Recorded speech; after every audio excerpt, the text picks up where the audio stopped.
C'est le retour des entrevues organisées en collaboration avec le Conseil régional de l'environnement de Montréal. Donc, tous les vendredis de cet automne, nous vous présenterons une entrevue avec une personne du Conseil régional de l'environnement sur un sujet d'actualité ou, comme aujourd'hui, avec une personne qui nous a été recommandée par le Conseil régional de l'environnement. J'ai donc le plaisir de recevoir en studio le coordonnateur aux communications et marketing pour l'entreprise Réseau de covoiturage, François Girard-Boudreau. Bonjour. Bonjour, Francis Girard.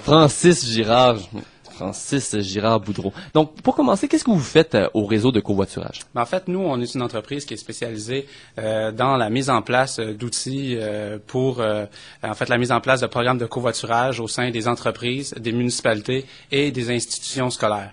Donc, ces personnes-là, ces entreprises-là, par exemple, vont venir nous voir parce qu'ils ont différents problèmes, par exemple, problèmes au niveau des stationnements, engorgement du stationnement, où ils veulent offrir une alternative de mobilité à leurs employés.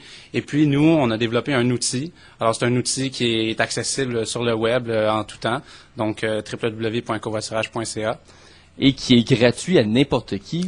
Peut utiliser cet outil-là qui les met en connexion avec différentes personnes qui font du covoiturage. Exactement. Donc, nous, le modèle qu'on a décidé depuis le début, premièrement, au niveau des usagers, ben c'est en fait de leur offrir le beurre et l'argent du beurre. Donc, pour eux, les usagers, c'est toujours gratuit.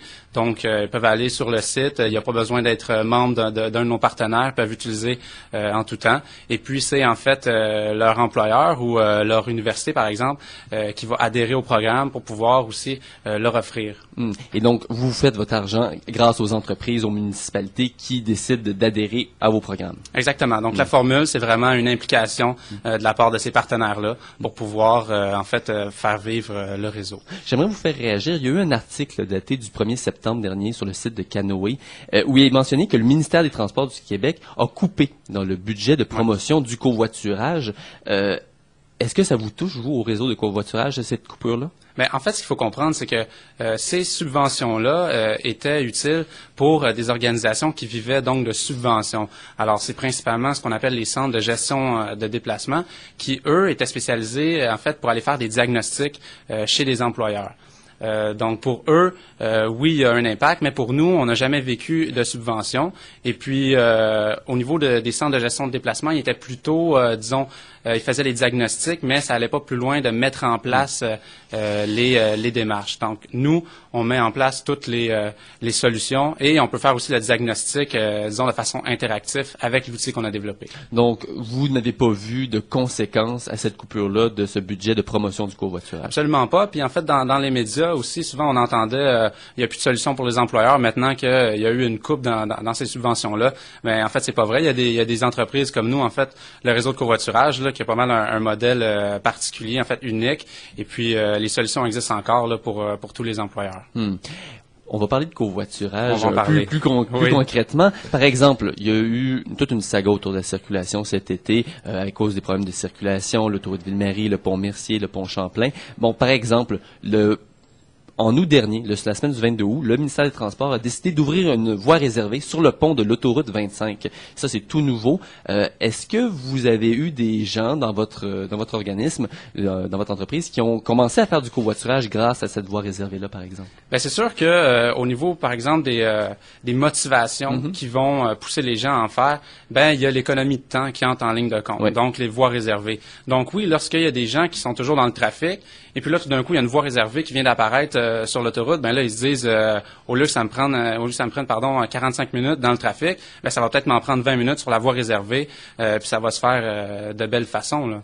Est-ce que vous pensez que c'est des gains de temps aussi considérables que ça en faisant du covoiturage? Ben, ça peut dépendre, disons, des personnes où ils partent. Là. Il y avait le Statistique Canada qui a sorti sur le temps de navettage. Là, une étude sur toutes les villes au Québec. Exactement, Canada, puis qui disait que pour Montréal, on parlait de 30 minutes. En moyenne, oui. C'est ça, mais ça peut être plus gros là, si les personnes qui partent des couronnes, Rive-Nord, Rive-Sud. C'est une moyenne, en effet. C'est ça, exactement. Donc, oui, je pense que ça peut être assez considérable s'il y a un bon réseau de voies réservées, évidemment, qui n'est pas seulement dans un tronçon particulier, mais qui est assez, disons, établi établis là, partout sur le réseau routier. Mais quand le gouvernement décide d'ouvrir des voies réservées comme ça sur les différents ponts, vous devez avoir un impact sur le nombre de personnes qui s'abonnent. Est-ce que c'est un impact qui est à court terme ou ça va être plus dans le long terme que des gens vont s'inscrire à votre programme? Je vous dirais que c'est autant à court terme que long terme, parce que lorsque les gouvernements vont ouvrir des voies réservées, il va souvent avoir des communications, communiqués de presse, puis ça va sortir dans les médias comme quoi, bon, ils ont ouvert la voie réservée et on encourage le covoiturage, transport en commun, etc. Donc, les gens vont se tourner, vont aller chercher des solutions. Donc, c'est à ce moment-là qu'ils vont trouver un réseau comme le nôtre. Et puis, question statistique, là, je vous dirais qu'au niveau des inscriptions, à pareille date, l'année dernière, on a 50% de plus d'inscriptions qu'à pareille date l'année dernière. Donc, quand même, on a vu une augmentation là, marquée au niveau à ce niveau-là. Et vous allez rejoindre environ combien de personnes avec votre site? À ce jour, je vous dirais qu'on a les statistiques en temps réel sur notre site. C'est possible d'aller voir. On a près de 40 000 membres. Là. Je peux pas vous dire exactement quand je suis parti, il était à combien, mais ça augmente toujours. Donc, près de 40 000 membres et puis environ 50 partenaires là, qui ont rejoint le réseau. Quand on parle de justement de voyage en voiture. Puis là, on parle beaucoup de personnes qui habitent pas directement sur l'île de Montréal autour de systèmes de transport en commun. Il y a eu les conseillers en ressources humaines qui ont fait une grosse étude, qui se sont rendus compte que les employeurs ont de la difficulté à recruter des employés. Exactement. Parce que dans le voyagement, on parlait de stress, de fatigue, d'irritabilité. Est-ce que le covoiturage, ça pourrait être une certaine forme de solution à ce genre de problème-là? Ben, absolument, parce que on a remarqué, vous parlez de stress notamment, une personne qui conduit seule, on a remarqué que cette personne-là va avoir un plus haut niveau de stress, un moins bon moral, une tension artérielle plus élevée. Puis au niveau des employeurs, ben c'est sûr que, par exemple, au niveau de recrutement, si je suis un employeur qui est mal situé, mal desservi pour ce qui est des transports en commun, ben une personne qui n'a pas d'automobile, même si c'est le meilleur candidat, peut-être qu'il va falloir qu'elle se désiste, cette personne-là. Donc, à ce niveau-là, c'est sûr qu'on augmente de beaucoup la mobilité des employés. Le taux d'absentéisme aussi, c'est quelque chose qu'il faut pas oublier, parce que si on a des engagements avec un ou deux collègues, on va peut-être être moins tenté, là, disons, de prendre une journée de congé pour aller célébrer le soleil. Là, depuis le début, le covoiturage, tout est beau, tout est parfait, mais c'est pas tout le monde qui peut faire du covoiturage. Il y a quand même par exemple, les personnes aux horaires atypiques. Est-ce qu'il y a une manière de s'en sortir, même quand on est un horaire un peu atypique, pour faire du covoiturage? C'est sûr qu'en partant, nous, oui, on prône le covoiturage, mais c'est pas vrai on veut enlever des usagers du transport en commun, par exemple. Mais c'est sûr que le covoiturage, ça peut être une solution dans plusieurs cas.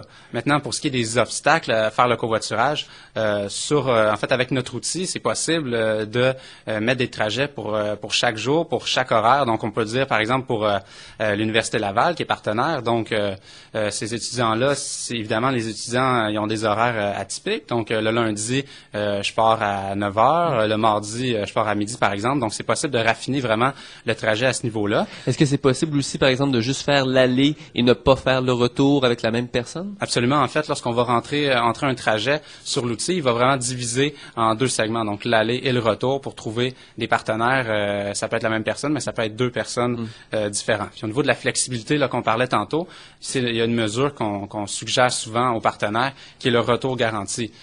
Donc, c'est de mettre en place un retour garanti. En fait, c'est si, par exemple, une équipe de covoiturage, il y a une personne qui doit quitter plus rapidement le bureau, donc une urgence familiale, par exemple.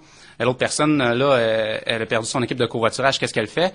Ben, tout simplement, elle va prendre le taxi, elle va garder le coupon de taxi, et puis va pouvoir se faire rembourser par son employeur. Donc, c'est ce qu'on appelle le retour garanti. C'est vraiment un filet de sécurité, en fait, à l'usage du covoiturage.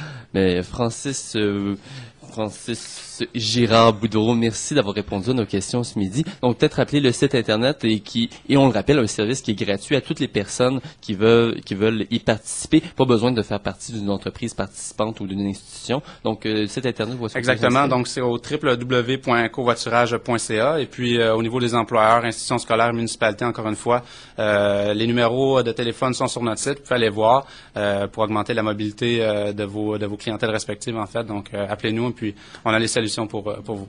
Francis Girard Boudreau, merci d'avoir répondu à nos questions. Je vous rappelle que vous êtes coordonnateur aux communications et marketing au réseau de covoiturage. Merci beaucoup d'avoir été là. Merci beaucoup.